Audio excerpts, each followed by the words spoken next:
Kyagulanyi bw'aba akoze omulimu gwe tetulina kyetumubanja. Nze president wange Kyagulanyi sirina kyemmubanja. Olwaleero sirina kyemmubanja. Kyemmanja nkibanja nze naawe Munnayuganda alinga nze. Kuba embeera Kyagulanyi gy'alwanirira esinga kunyigiriza nze naawe. Esinga kunyigiriza ffe. Buli kimu akitulaze, buli kimu akikoze, naye twekomoma nnyo, Bannayuganda twekwatakwata nnyo.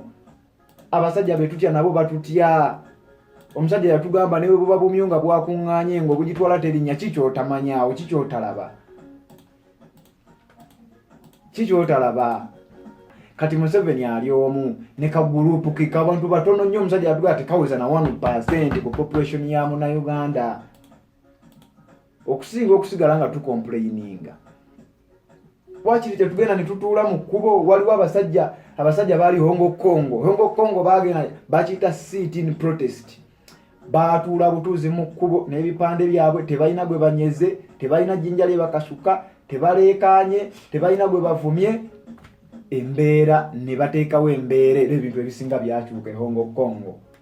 Gwali mwaka gwa 2019 twali 2019 yali 2019. Nzize neetegereza nnyo okwekalakaasa mu nsi ez'enjawulo. Baatuula butuuzi mu kkubo nga bwe tunagamba nti kati abali ku Kugayaza Road ne batuula mu kkubo ne baliggala. Abakwata ery'Ebusega ne mutuula ku kkubo okuva ne mugamba kati tutudde okuva ewa Bakuli ku Bitaala paka Emmengo Katale. Ne mutuula butuuzi ne musirika teri mmotoka eyitawo, teri gwe mukuba, teri gwe mulumbye, ne mutuula ne baba abantu 100. Abakwata Ntebe Road ne mutuula okuva ekibuye ku roundabout paka Najjanankumbi wano ku office za FDC ne baba abantu 5,000 ne mutuula ne muggala ekkubo. N'amakubo amalala ne mutuula butuuzi mu kkubo nga temulina gwe munyega. Eyo embeera yeesinga okweraliikiriza nakyemalira ensonga lwaki abasajja bwe balaba abantu abakuŋŋaanye sipiidi gye bakozesa, sipiidi gye njagala okompayalinge Bannayuganda nga bakuŋŋaanye nga bawera 5,000. Abasirikale sipiidi gye bakozesa, Uganda Police sipiidi gyekozesa, si sipiidi gyekozesa ng'omuliro gukutte akatale k'Owino, si sipiidi gyekozesa ng'omuliro gukutte essomero. Batya nnyo abantu abakuŋŋaanye lwa nsonga bamanyi ekiba kiddako, bamanyi amaanyi gaabwe. Abasajja abayingira mu State House e Sri Lanka tebaawera na 5,000. Kubanga Sri Lanka ne oba weetegereze kinene nnyo baali abantu 5,000 bwe ziba nga nazo zaawera. Tebaawera na 2,000. Imagine. State House ne betugamba nti tusimbudde wano tugenda kutuula mu kkubo okuva ewa Bakuli ku Bitaala.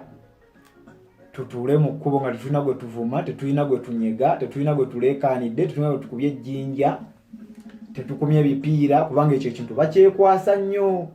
Ne tutuula butuuzi mu kkubo. Bagenda kujja e Busega nga tebakyatuuka ekkubo liggaddwa. Bagenda ogenda ku Ntebe Road nga liggaddwa. Gayaza Road nga ggaddwa. Naye ng'abantu batudde butuuzi mu kkubo. Eyo strategy nkulu nnyo era abantu be Hongo Kongo bw'oba osobola okugoberera osobola n'okigugolingako n'ogenda Hongo Kongo. Tiya gas gwe tutya. Kubanga ndabyeko wano abasajja ab'e Sri Lanka ab'e Haiti bafuna kooni. So kati nkumva bwe tuba tugenze mu mbeera eyo abasajja batandika tiya gas temutya era tetudduka kubanga tiya gas addusa nnyo abantu wano. Simanyi lwaki naye ndabi wano Haiti waliwo ze bayita waliwo wano zikooni abasajja ze bakozesa bazita traffic cones. Zino kooni ngenda gipostingako wano ekifaananyi ogenda kiraba. Kooni ze bakozesa ze bateeka ku makubo bino nga bazimba enguudo. Kooni ezo waliwo ebimu ebiba biwewuka ng'osobola okisitula. Kati ya gas canister we kajja wooli bw'oba toyagadde kakwata kazzaayo kuba kalina eddakiika ze kamala nga tekannatulika kyobola abaana abamu zibakutula emikono. Tokwata kooni kugizaayo. Osobola okukwata kooni tokwata tear gas canister kugizaayo. Osobola okukwata kooni bagita traffic cones ezo bateeka ku kkubo ebbalibbali n'okabuutikira bubuutikizi ne wekaabika tear gas tagenda kusaasaana. Oyo tear gas tagenda kumala ddakiika ziwera nga taweddeewo. Ate tear gas gwe balina tatusinga bungi. nabo bennyini bebelebelera babireeta naye nabo babeera mu kutya. Gavumenti esponsoringa propaganda atulaga nti wano tekisoboka, wano sima tekisoboka, tekiina gye kitasoboka. Ekyali e Sri Lanka kisoboka e Uganda, ekyali e Egypt kisoboka e Uganda, ekyali e Sudan, ekyali e Malawi, ekibadde Sri Lanka, ekiri e Haiti. Tewali kitasoboka wano Uganda. Wali n'okwekalakasa okwali ekiri. Tewali kitasoboka wano e Uganda. Ne bwe giba emitwalo 5 ne gigenda ku street ne bwe batta ne bwe baba basenze tebagenda tutta kuweza mutwalo. Tebasobola kutta mutwalo gw'abantu. Ate n'ekyo ekintu kisobola kutwala wiiki. Zibe ennaku ezi nga order zatandise dde okukyuka kubanga ne mmagye bangi bali ku saidi yaffe, mu bitongole ebikuuma ddembe bangi bali ku saidi yaffe, abasajja nabo bakoowu nga ffe. Tebagenda kutwegatta ku lwansonga tetubateereddeewo mbeera. Tebasobola kutwegattako nga tetubateereddeewo mbeera. Kitegeeza omulimu teguli ku Kyagulanyi ng'omuntu kubanga ye ogugwe agukoze. Kyagulanyi nga tannajja mu politics, abavubuka tetwali engaged nnyo na politics.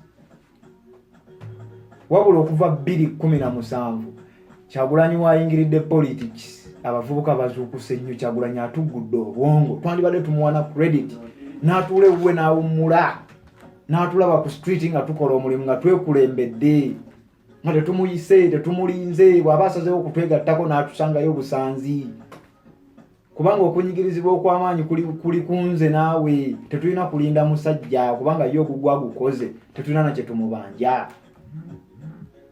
Twandibadde tetulina kyetubanja Kyagulanyi kubanga omulimu gwagukoze.